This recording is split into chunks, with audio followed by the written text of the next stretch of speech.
Okay, let's get started. So imagine this scenario, right? You're learning English, maybe like Sarah, who spends hours listening, reading. She gets it all, the vocabulary, the grammar, Oh, yeah. But then when it's actually time to speak, it's like, poof, the words just aren't there. Or they come out all hesitant and awkward. Oh, absolutely. That feeling is so common, that disconnect between understanding and, well, actually producing the language. Exactly. Does that sound familiar to you listening? Or maybe you're right at the beginning, just starting out and wondering, okay, how do I even begin to speak with confidence? A big question. It really is. Well, today we're doing a deep dive into a specific technique. It's apparently highly effective, especially if you're just starting out, for unlocking that spoken fluency. And what's the technique? It's called shadowing. We've been looking at some great material, actually, from a YouTube channel, English Learners Podcast. They have this really interesting shadowing English speaking practice challenge. So our mission today basically is to pull out the best bits, the actionable stuff. We want you to get a really clear picture of how shadowing works and maybe more importantly, why it's considered such a powerful way to build that speaking confidence, like right from day one. That gap you mentioned first, host-speaker, between, passive understanding and active speaking. That's probably the single biggest hurdle for language learners. I think so too. Yeah, it's often where people get discouraged, isn't it? They put in all this work listening and reading, but they still feel stuck when they try to talk. Right. And this material from the English Learners Podcast, it seems to offer not just like a practical method, but maybe even a shift in how you approach speaking English altogether. It does. It really gets straight to the point. Yeah, I noticed that. It says something very direct, like just listening to English is not enough. If you want to speak better English, then you must speak. That hits hard, doesn't it? It really does. It's that fundamental truth. You can consume content forever, fill notebooks, ace grammar tests, but if you don't actually practice speaking, that fluency just stays out of reach. Yeah. It highlights that big difference between knowing about something and actually doing it. So true. And what's fascinating, I think, is how clearly this source identifies that challenge. Learners pile up all this knowledge, this huge internal library of English. Yeah. But that bridge, that crucial step to actually using it, turning thoughts into sounds, that's often underdeveloped. And that's exactly where shadowing comes in. Okay, so how does the source define shadowing then? It puts it really nicely. It says, you listen, you repeat, you copy how I speak, the sounds, the rhythm, the music of the sentence. The key thing isn't about being perfect instantly. Right. No, the main goal is more physical almost. It's about getting your mouth, your voice, even your breath used to the feeling of making English sounds. Okay, the physical aspect. Exactly. And crucially, it tackles the mindset too. It stresses that even if you speak slowly, that's okay. Even if you make mistakes, that's even better. Mistakes mean you're learning. Right. It is. It just removes that massive fear of messing up, especially for beginners. That idea of getting your mouth used to English, it really clicks. It sounds so simple, just echoing sounds. But then the source makes this pretty big claim, saying shadowing is one of the best ways to improve your speaking, listening, and pronunciation all at the same time. Yeah, that's a bold statement. It is. So why? Why is this seemingly basic technique apparently so effective across all these different skills? Well, this is where we get into the why behind it. It's definitely more than just mimicking. Think of it as like a full workout for your whole language system. Okay. When you're shadowing, you're not just passively hearing things. You're actively trying to reproduce them, almost in real time. Right. And that active copying, it creates this powerful feedback loop. Your brain's processing the sound coming in. It's planning the muscle movements needed to make the sound. And then it's listening to what you actually produced. It's a lot going on. Wow. Think about your mouth, tongue, lips, their muscles, right? Yeah. They need to learn completely new positions, new movements to make English sounds, these phonemes. Like the difference between ship and sheep, that tiny sound change. Exactly. That's a phone difference. Shadowing gives you that repetitive, focused practice for your articulators, your tongue, lips, jaw, to master those new shapes and how to transition between them smoothly. So it's like physical training, building muscle memory for speech. Precisely. It's like a musician doing scales over and over to get their fingers moving right, or an athlete drilling a specific move until it's second nature. That makes so much sense. You wouldn't expect to learn guitar just by listening to songs, right? You have to actually play it. Exactly. And the source brings up another key point, a sort of golden rule. It's not how much you study, it's how often. 5 minutes a day is better than 1 hour once a week. Ah, yes. Consistency. Yeah, that really drives home the power of just small, consistent bits of effort, doesn't it? It's about building a habit. Absolutely. And that consistency principle, Yeah. it applies to learning almost anything complex, not just language. Those 5 minutes a day, they're about creating tiny habits. Micro habits. Right. Tiny, regular wins that actually strengthen the connections in your brain for speaking English. It makes the whole process feel less like this huge, daunting task and more like a series of small, doable steps you take every day. Yeah. And that regular low-pressure practice helps English feel less alien, more natural over time. It solidifies those neural pathways. Building superhighways in your brain, as you put it. I like that. Kinda, yeah.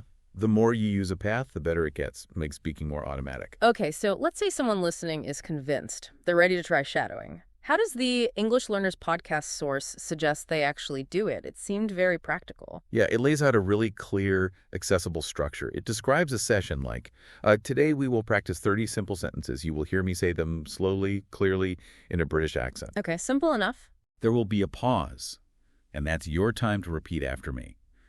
Super straightforward, no complicated steps.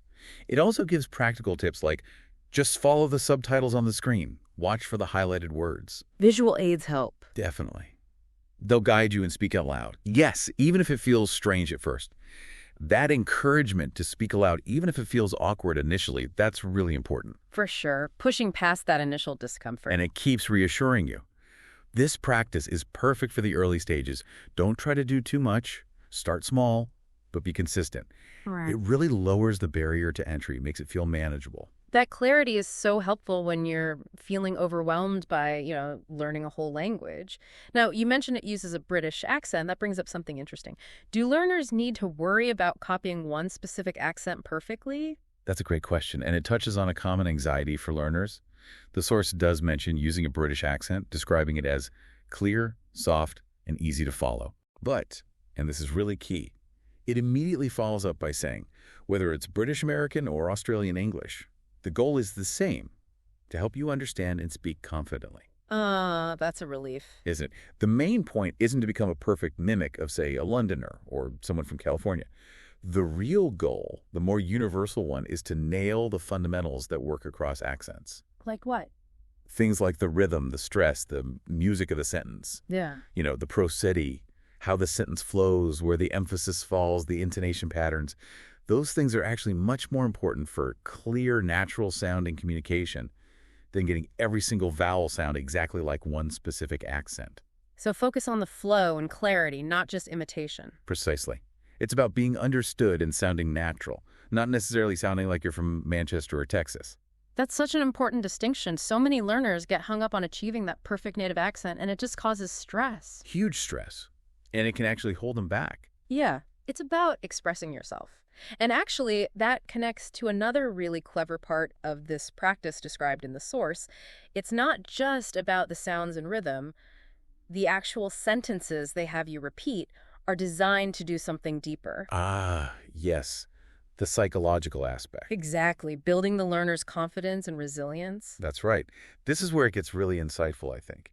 They've embedded positive self-talk, these crucial mindset shifts, right into the language practice itself. So clever. It really is. It shows an understanding that learning a language isn't just about your brain. It's tied up with your emotions, how you see yourself. When you're repeating phrases that build you up, that normalize making mistakes, you're not just practicing pronunciation, you're actively cultivating a more resilient mindset, which is absolutely vital for sticking with it long term. Totally. The sentences become tools for personal growth, almost. Like you mentioned the ones about mistakes. I'm not afraid to make mistakes, and every mistake helps me learn something new.